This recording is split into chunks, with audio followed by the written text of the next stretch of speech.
Thank you very much. And thank you for having me here. Let me just get my screen straight. I hope you can see my screen. Let me just open also the chat window. And it's always difficult to have lots of windows open. Yeah, it looks good. Okay. All right. Give me just a moment, because I'm opening the chat window. So what I wanted to say is, please feel free to put anything into the chat during my presentation. I will try to address this, or any question or any comments while I go through my presentation. Otherwise, also we'll leave some room to the end for some questions if there are any. So yeah, thank you very much for having me and to talk about data-driven agility, which obviously is something that I believe, at least, that many are not really familiar with in terms of, yeah, precisely that terminology, data-driven agility. We obviously know about data-driven, we know about agility. I think we're all familiar with this, obviously, but data-driven agility, that's something that rarely is being used in that constellation. And that's obviously what I'm going to explain a little bit more. And you'll find some definitions out there if you actually search for this. I give you mine, which is more related to specifically to the project management space, and obviously how we can use data to become more, or to support agility, let's say. There's one thing that I think we're all clear about when it comes to data. Currently, we have lots of talks about AI, generative AI, ChatGPT. I think it's all over the place at the moment, and including for the project management domain, or how to run projects using AI capabilities. And I think it's still rather in some early stages, let's say. I mean, we are discussing this already for a while, but in terms of really implementing it and making proper use of it, I think we're still in some early stages there, which I believe we could use, or yeah, as an opportunity, so to say, to ride that wave in terms of developing ourselves further, including with our data skills, which in the end also will support the agility in projects, which I believe is not only needed, but it needs some support, I think, from data-driven practices. And yeah, emerging technologies like AI obviously are primarily about data. So it's kind of the fuel, right, for things like, or data is the fuel for things like AI, obviously. And everything what comes from technology and these emerging technologies and the development that we're seeing with technologies obviously makes everything faster. So data is also something that triggers that speed that we are increasingly experiencing, including in projects. So in this information age, it means also we have, yeah, a certain amount of complexity, right? And the complexity in projects, I think, is steadily increasing. We see that in business environments, they have becoming increasingly complex, which is kind of what's expected or was expected. And the pace of change is constantly increasing with it. And that means in the end also there's rather little room for some lengthy analysis or lengthy decision-making processes.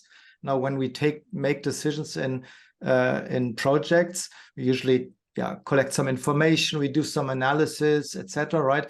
And that became kind of the luxury, or a luxury. So it's difficult to really go through these kind of exercises, and or we don't have that luxury of time anymore. So projects, or project management as a discipline, kind of needs to ensure that decisions are made much faster, but yet in a very informed way. Alias, we know in projects, I mean, if we look at projects, we know that it's not really looking that good in terms of success rates, which usually means that our decision-making is not really as good in projects, which probably is, or the reason for this is probably that also that we don't have enough information, or we don't have so far we didn't have means to really have enough information to really make decisions in an informed way, which means that what we need to do, we have to increase the level of information or that informedness in decision making, while at the same time the decisions or the time we have available for decisions is actually decreasing. It needs to be made much faster, so there's less time, yet we still have to increase informedness. And that's obviously something which is rather challenging and causes a lot of turbulences in a way, but speed is obviously highly important nowadays in this age that we're living in. And that was already mentioned by Mark Benioff from Salesforce, and he said that actually in, I think it was 2016, 2015, 2016, around this. So you imagine today, which obviously we had quite some development in the meantime. It means like speed is really very, very crucial nowadays. And it also means that we cannot do really today's activities or today's job and projects with yesterday's methods.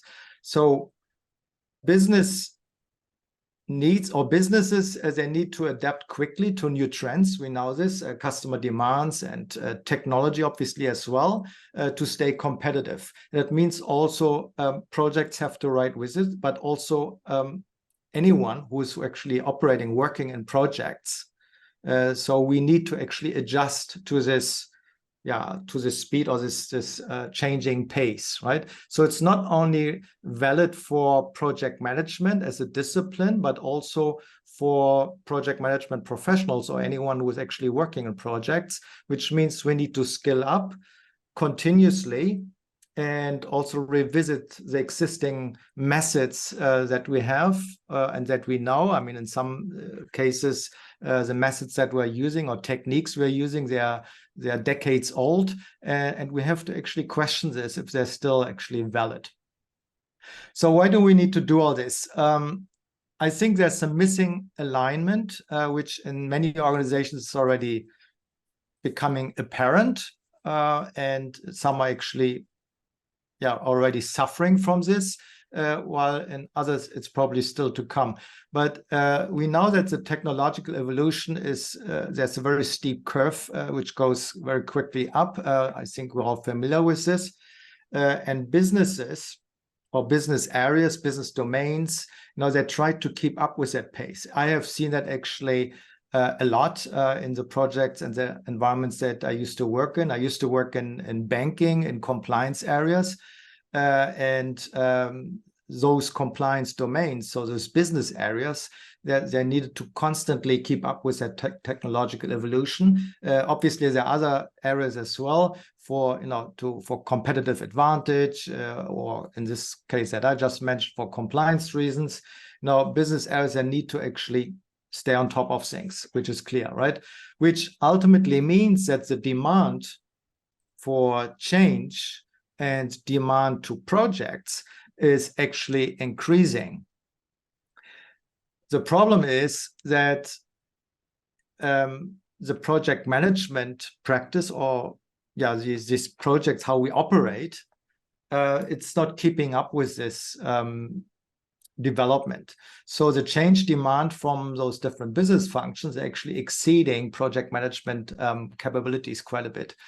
And in projects, we see that often that it becomes a stretch, right? That some things get delivered just last minute, or maybe we're actually overrunning timelines and these kind of things, right? And so it becomes a stretch because that maturity, the maturity level in how we actually run projects, is not aligned with the maturity of business areas, and it's not aligned really with that technological development. And that is, or this kind of development that we have seen, right, is kind of a result of the whole technological evolution and that increasing complexity. And how do we do that? Usually with that complexity in projects, we try to actually address it with more control.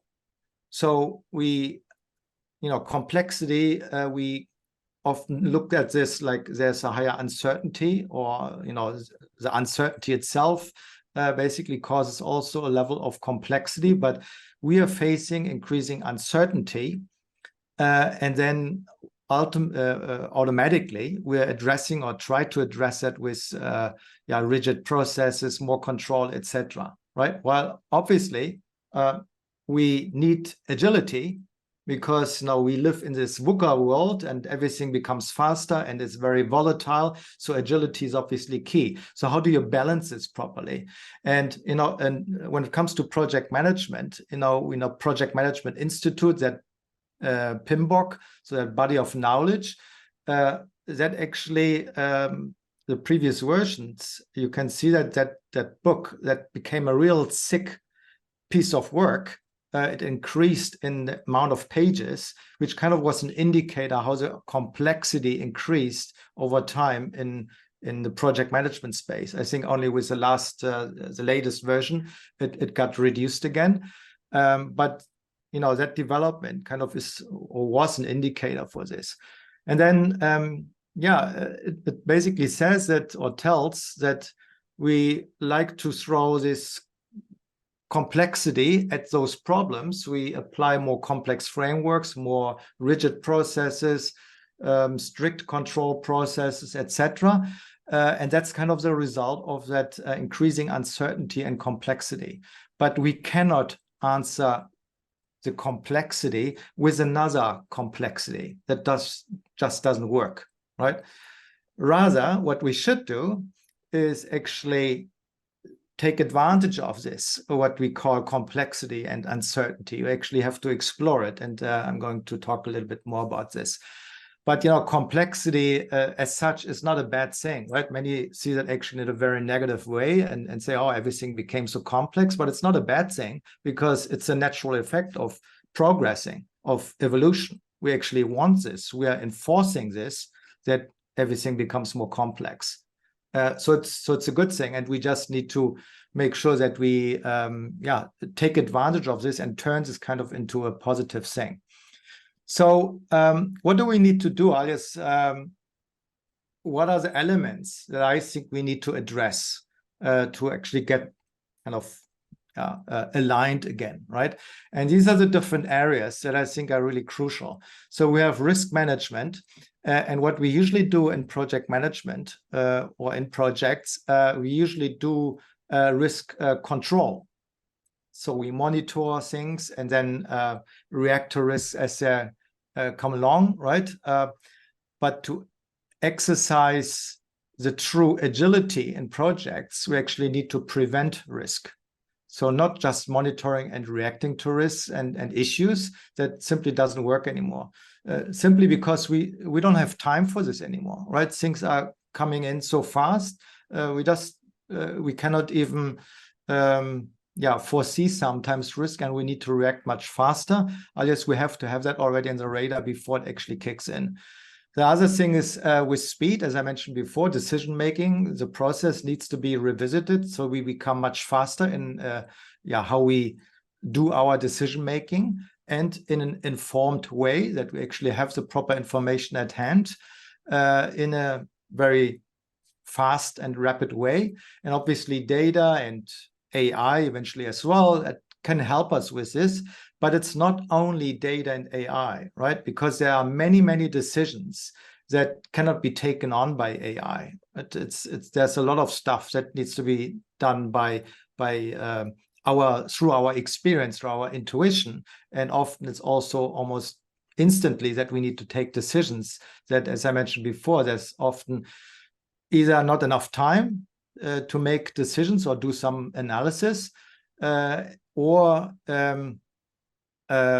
it's just too fast, or we don't have the information. We maybe have only limited information, right? That happens a lot. So we never will have actually 100% information. So there needs to be also some upskilling in terms of our judgment skills, so to say. The other thing is learning. So focus on managing knowledge. Knowledge is obviously key. So when we talk data and data-driven practices, we need knowledge, and we need to treat knowledge well, so it actually aggregates, and we regrow this consistently, which means also we have to share our information and share knowledge. We need to collaborate with other teams, with other departments, and we need to leverage all kinds of knowledge resources that we have, which obviously people, from other departments, from other teams, or within our teams, and anything that sits within people's minds, right? There's a lot of stuff that can get unlocked. While there's also data, obviously, right? And there are a lot of different data sources that we maybe haven't really looked at yet, or haven't explored yet, at least. And the last thing is collaboration. That's obviously key. That kind of goes across all these different areas. And it's not only with other people, right? Obviously, we need to collaborate with teams and other people, other departments as well, right? But it's also for technology, to partner up kind of with technology and data, which is not a given, right? It's because often we actually using just technology or data, especially, or eventually AI when we actually, when it serves us, right? But that should not be the way to go. It should be rather like, collaborating really, which means there might come some information in that we're not really comfortable with, and we just have to, deal with it. It doesn't mean that it's all true, but we have to, interact with this, right? And that's what's meant by collaboration in the end. The thing is, that all comes with a price tag. Nothing is for free, obviously, and we need some information flow. That's obviously key, right? If we talk data and data-driven practices, right, we need information flowing freely through the organization. And unfortunately, many organizations, they're not ready for this yet, or they're not really open to pay that price. While actually it's really important to release information by employing these kind of values like diversity, trust, transparency, to ultimately also get insights, right? And very often organizational structures and environments, they often actually limit those values. You probably have heard about, data silos or knowledge silos, right? Where departments are just acting in a very isolated way, or people are not speaking up, maybe afraid to speak up because of the organizational structures, like how they do, for example, performance reviews, or what are the goal settings, right? And it's kind of a culture of reward and penalties or something of this sort. So there could be could be a fear to speak up, or there's a shame or guilt, right? Because a project maybe is not up or running as expected. It's maybe failing even, right? And then people feel ashamed and don't speak up. Nobody wants to be the one who failed a project, but that happens. And we just need to have a different mindset around this, what that actually means, and that we actually can learn from this. Or the ethical dilemmas that could be as well, when you have a supervisor and you kind of not speaking up because you want to be loyal to your supervisor, these kind of things, right? And this is all linked to organizational structure, organizational culture, which needs to obviously change in a way that it supports those values. So information needs to flow freely. It needs to be accurate and reflect reality. That's why it needs also a degree of transparency, which is very important.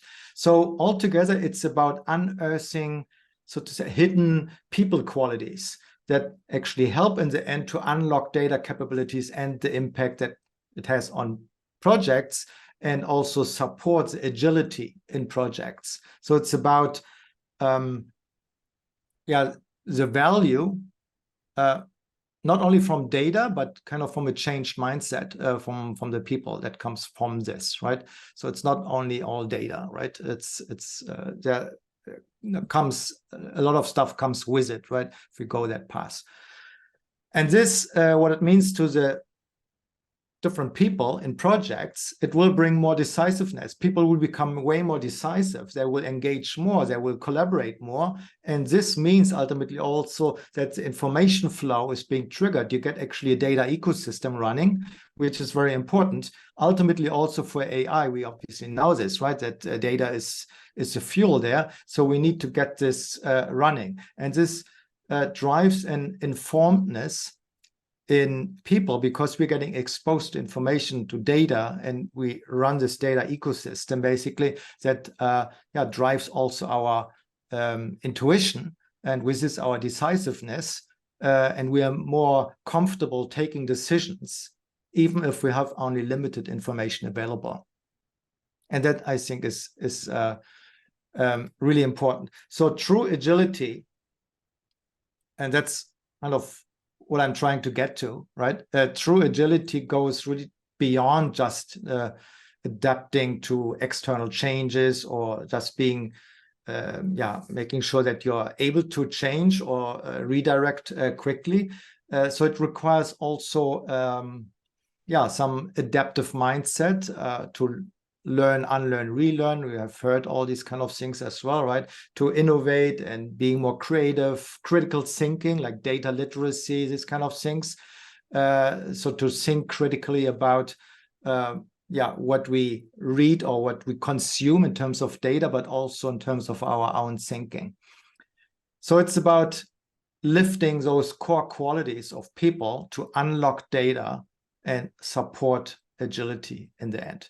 And why is this kind of different? When we talk data-driven agility, why is this somehow different from data-driven practices also, or anything that you actually currently get flooded with in terms of information about data-driven practices or AI, etc. Everybody talks about technology, data, AI, all this kind of stuff, which is great stuff. When it comes to project management practices. And it brings value, no doubt about this, but no one really talks about how to actually turn it on, and fuel that engine with, the data, right? Because that needs to get running. Otherwise, sooner or later, that AI engine will not properly work, nor will our mindset, basically our data mindset, being fueled with data, which you obviously need as well. So everybody's kind of waiting to get stuff handed over in terms of AI. When we hear about AI, generative AI, yes, there are tools, ChatGPT, we know this, but in terms of the real predictive AI, which really helps us with managing risks and really being truly agile in the end, or get this alignment done, right? Everybody's kind of waiting, okay, when are we getting this implemented, this AI tool and so forth, right? The truth is that it needs to be enabled from within, from people with that data mindset, right? Otherwise, it's not working, right? We need to produce, we need to engage with data. Otherwise, sooner or later, this whole hype around AI will face some difficulties, let's say. So I want to talk through a couple of a few points which I think are really important to get this running. So the first thing is really like simplified structures. And I mentioned before transparency and flow, that's obviously important. And most organizational structures, as I said, they are like a straitjacket, kind of, so to say, right? To these things like transparency and the flow of information. And that's primarily a culture problem. So the data culture, that's a very important element. And this is not a people problem, right? It's not like that people are not willing to do this. People adjust behaviors according to the structure that they're operating in, right? And from those behaviors, you actually derive a working culture. So if you change the structures, then you change behaviors, or you direct behaviors, so to say, and that actually develops a different culture. And Randy Bean, he wrote a book, 2021. He said already, right? And well, he didn't only say, he actually did a survey with this company there in several Fortune 500 organizations, right? That over 90% they identify culture, like people, process, organization, change management, these kind of things as the biggest impediment to becoming a data-driven organization. So you see here that this is really crucial to actually get addressed when it comes to becoming data-driven, alias to get agility also supported through data-driven practices. And I created here some a model with several elements that I think are really enabling this kind of direction, right? And this kind of changing things in a way. And from a project or project management point of view, I call this Know Your Project. I have that from my old compliance days. You may know your customer. That's a term that's used in compliance areas in financial services. Where basically you just do a deep scan of a customer, and here you do a deep scan of your project. So you build a consciousness to ultimately also apply a forward-looking approach, which obviously you can make a lot of use of data as well. So you need to move from reactive to proactive, from tactical to strategic, from risk to opportunity. And that can be done by following this, right? And there's this is by no means exhaustive, but these are several things that I also applied already in some projects that I used to work in or project areas. So collaboration is obviously key. I mentioned this before. Remove silos. We can establish cross-functional teams. We know about agile pods, for example. And you need to build a common and shared knowledge management practice. That means across teams and departments that we have one common knowledge management practice so we can share it actually, right? Actively share knowledge. Or we explore scenarios in the future. So that comes in the scenario thinking comes in, which usually in many cases is used in more this strategy formulation exercise, right? Which happen usually on the business side, right? But in these times that we're living in, we definitely can employ this kind of practices as well in projects. So foresight workshops, for example, to work out multiple futures. And you bring in a lot of different people, right? With different experiences and backgrounds. That's also one thing that I've listed here, pre-mortems. Maybe you're familiar with this exercise, which is a very, very interesting and helpful activity in a project. You're maybe familiar with a post-mortem. So when a project fails, then after the project, you do a post-mortem to analyze what actually happened, what was the reason. So you kind of put this all together, kind of sort of a lessons learned or something like this, but it goes a little bit beyond this, but it's based on failure and what happened, right? So some analysis there. And pre-mortem is the same thing, only that you do that actually up front. So you just imagine that your project failed and you work out the root causes. And it's a psychology or psychological trick, basically, to release information. And how is this happening? Because when a post-mortem happens, then 50 minutes. Yeah, I get there in a minute. So when there a post-mortem, nobody wants to speak up because everybody feels like kind of, we don't want to talk about our failures. In a pre-mortem, nothing happened yet. We are just imagining, and a lot of stuff gets released. So that's kind of what might be helpful for you as well.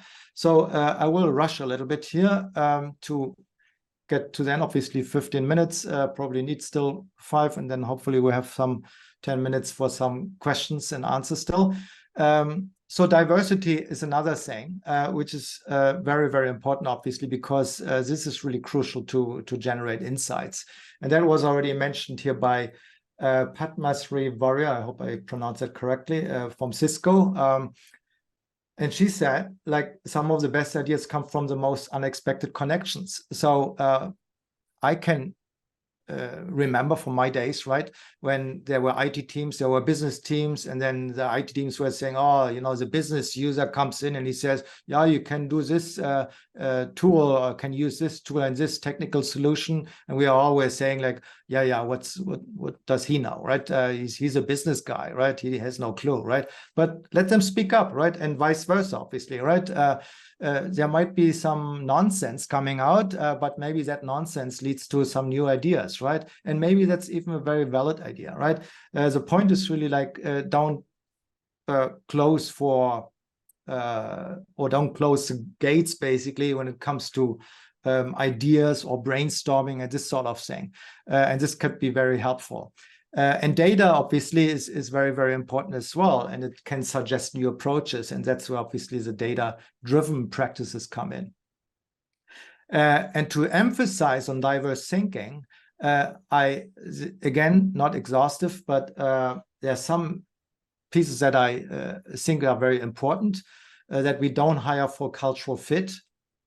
You know, cultural fit is nonsense, right? You know, because when we say cultural fit, we usually say like, okay, that people actually fit into the group of people and kind of think the same way. No, we actually need diversity. We need other people to think in a different way. So if we're all in an agile practice, then yeah, bring in some waterfall people, let them challenge us, right? And vice versa, obviously. So the more different opinions you have, it's better, because diversity is complementing, and we need people to challenge us. Pre-mortems, I mentioned already. Scenario planning, I mentioned as well. I call it kind of the liquid plans. Now you have multiple perspectives, so it's kind of like a pilot, you know, in a plane, you know, who has a flight plan, but obviously also some alternative plans, because something could happen, weather conditions could change. So then you cannot start thinking what I'm going to do, right? You need to have something in the drawer, and not only a plan B, maybe you need to have a plan C and a plan D, and maybe I always compare this to like these Netflix movies where you have the alternative ends. I find that quite interesting. Something along those lines, right? That's what I call liquid plans. So, and all this produces data. It produces information. It produces awareness, and that brings us resilience. It brings us decisiveness. We are actually becoming much more comfortable with uncertainty, with complexity, and become much more confident that we actually have enough information, even if we have only limited data. But with this, what we experience we're exposed to, we feel much more comfortable. So more insights develop really people's intuition. So last but not least, data centricity enhances agility. That's obviously the whole point of this here. And how that looks like is really, you know, data, analytics, insights. I think we know this kind of a flow where we can run analytics or AI in the end as well, which brings us new insights. But it needs to be some exchange between our experience, between our intuition, our expertise, and only this combination basically drives it to actions, which ultimately is making decisions. And this, I think, where data is helpful, it acts like a stressor, testing us, right, in terms of, are we actually correct with what we thinking, intuition, and the other way around as well. So just summarizing quickly, just need a minute still. So I mentioned structures. So I would start with really assessing your environment. Is your environment really like limiting things, or those values that I mentioned, like transparency and so forth? Is that really the case? And then you may have you need some actions, obviously, to actually, light this up a little bit, right? Simplify then wherever it's possible. You need to empower people. Like, the decision making cannot just happen at a very central point at the top level somewhere. we have these typical steering committees and everything goes up and we prepare a decision meeting for a couple of months. That's nonsense, cannot work anymore. And treat knowledge as an asset. Insights, so there come in those elements like pre-mortems, etc., knowledge sharing, data literacy, very important to actually deal with data appropriately and interpret data correctly, experiment with it, and ultimately to action on this, which is a data-informed decision-making practice. And there we can obviously also expand with tools like Power BI, but you can start with Excel sheets, right? That's an analytical tool. Right? It's nothing really speaking against Excel, and that's very powerful, and just many haven't really explored this way. Okay, I'm closing this here. Just this is I wrote actually a book about using data in projects, alias the cultural barriers there, some that I've mentioned. Yeah, if you're interested diving deeper into data literacy topics, I'm actually launching an online course. So if that's of interest for you, happy for you to register your interest. No commitment at this point in time. So if you're interested, feel free. And thank you very much for your attention. And I hope we still have a few minutes left for some questions. Hello, thanks for the talk. I was putting a question in the chat also, and my question to you would be, which actual data are you using to measure project progress? Because it's important, and forecast duration. If you have a certain plan and one plan A might take, where do you get the data from? Gut feeling from people, or? No, definitely not. That's exactly what we want to avoid, right? The gut feeling. I mean, there are several techniques that comes, and that's my point basically in terms of knowledge management, because usually what happens in projects, I mean, not usually, I will always, but in many organizations I have seen it, that whenever a project is over, we just throw all this data that we have put a lot of effort in, like project plans and risk registers and all this kind of stuff, right? We just throw it somewhere on some SharePoint in some galaxy far away, right? Nobody looks at it anymore. Maybe just a handful of people know where that sits, and the rest has no clue, right? So we need to actually make sure that we have the knowledge kind of accessible to everyone and properly stored, so we can actually build up this knowledge. And then ultimately you get historical project data that you can use to actually get some hints on your current project, how to forecast that project. Of course, you cannot, I mean, no project is like the other. It's always different, right? But for example, let's say we have a software development project, I don't know, with a certain programming language or a certain business area, or we have a data migration project, let's call it this way, right? This is a category, right? And this is something that you can look at from in past projects. So let's say you have like 10 different data migration projects, which have obviously some estimates and some actual data, how they actually came in terms of timelines or budget and this kind of things. And this you can use for your current project to get some insights from this. You should not take this over, obviously, one-to-one. It's impossible, but you can get some hints. And sometimes there are even tasks in a project that are almost identical in your current project. So there are techniques. One is called reference class forecasting, which is actually coming from Oxford University. And these are kind of practices. So in a nutshell, you need historical project data. And that's why you need to first build up your knowledge. And this requires this data mindset, right? That you actually treat data as an asset and not throw it away. But you need that actually for your future forecasting and this kind of things.